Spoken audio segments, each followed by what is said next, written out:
Comment parvenir à être heureuse seule tout en étant en couple?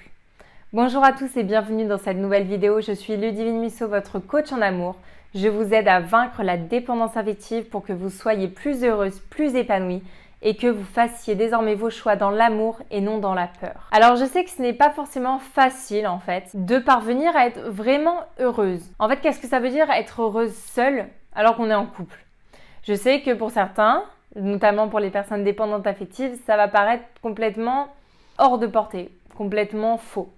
Sauf que c'est hyper important de parvenir à être heureuse seule pour avoir un couple équilibré. Alors comment faire pour être heureuse seule? Tout simplement, garder ses passions, garder des loisirs. Donc demandez-vous quelles sont vos passions, quelles étaient les choses que vous faisiez avant de le rencontrer mais que vous avez arrêté. Quels sont les loisirs que vous aimez faire?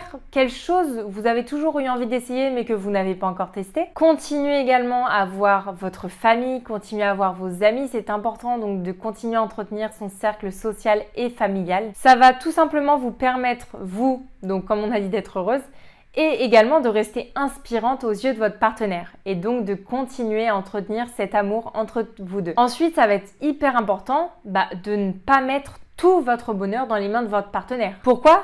Parce que comme on dit, il ne faut jamais mettre tous ses œufs dans un même panier. Alors que si vous mettez un petit œuf au niveau des amis de la famille, un petit œuf au niveau des loisirs, un petit œuf au niveau de votre couple, ce qui va se passer, c'est que vous allez être globalement plus heureuse. Et donc s'il y a quelque chose qui ne va pas trop dans votre couple, au final, ça va quand même aller puisque votre vie est totalement cool. En fait, vous êtes totalement bien dans votre vie personnelle puisque vous avez les œufs un petit peu partout. Donc voilà, en fait, l'idée, ça va être de répartir votre bonheur pour justement être heureuse quoi qu'il arrive. Je sais que bien évidemment, quand ça ne va pas dans votre couple, tout est impacté, mais vous allez quand même mieux gérer justement vos émotions, mieux gérer quand ça ne va pas dans votre couple. Ensuite, pour parvenir à être heureuse seule, c'est de cultiver, de continuer à travailler votre confiance en vous. Donc ça va être vraiment très important parce que dans le couple, en fait, la confiance, c'est ce qui va vous permettre déjà de ne pas être, par exemple, dans la jalousie maladive. Puisqu'à partir du moment où vous avez confiance en vous, vous avez une estime de vous-même, vous n'allez pas tout accepter au nom de l'amour. Donc ça va être hyper important d'avoir confiance en soi pour parvenir à se faire respecter. Parce que ce qui peut se passer, c'est lorsqu'on n'a pas totalement confiance en nous, déjà on va pas avoir confiance en l'autre et en fait on va être dans la peur. Et le problème c'est que lorsqu'on est dans la peur,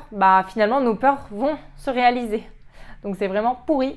Donc non, voilà, vraiment c'est important de travailler sa confiance en soi. Quand on a confiance en soi, en fait, on rayonne beaucoup plus. Et enfin, le dernier point, pour être heureuse, il faut vivre en fait en respectant ses valeurs. N'hésitez pas à regarder ma vidéo sur les valeurs, comment les définir. De manière globale, en fait, les valeurs, c'est vraiment ce qui vous drive, ce qui vous guide chaque jour. Donc par exemple, est-ce que c'est le partage, le voyage, l'amour, la fidélité, la bienveillance, la reconnaissance, voilà. Donc définissez vos valeurs et bien évidemment, essayez de les appliquer. Donc par exemple, si votre partenaire, vous vous rendez compte finalement qu'il ne respecte pas vos valeurs, effectivement, ça va être difficile d'être heureuse. Puisque à partir du moment où vous avez quelqu'un qui ne respecte pas vos valeurs, c'est compliqué soi-même d'être heureuse. Donc, regardez quelles sont vos valeurs et essayez de les appliquer dans votre vie et de les faire bien évidemment respecter, d'où l'important d'avoir confiance en soi. Voilà, j'espère que vous avez maintenant plein de petits conseils pour arriver à être heureuse seule dans votre couple. Et de toute façon, je peux vous garantir que votre couple ne s'en portera que mieux si vous êtes heureuse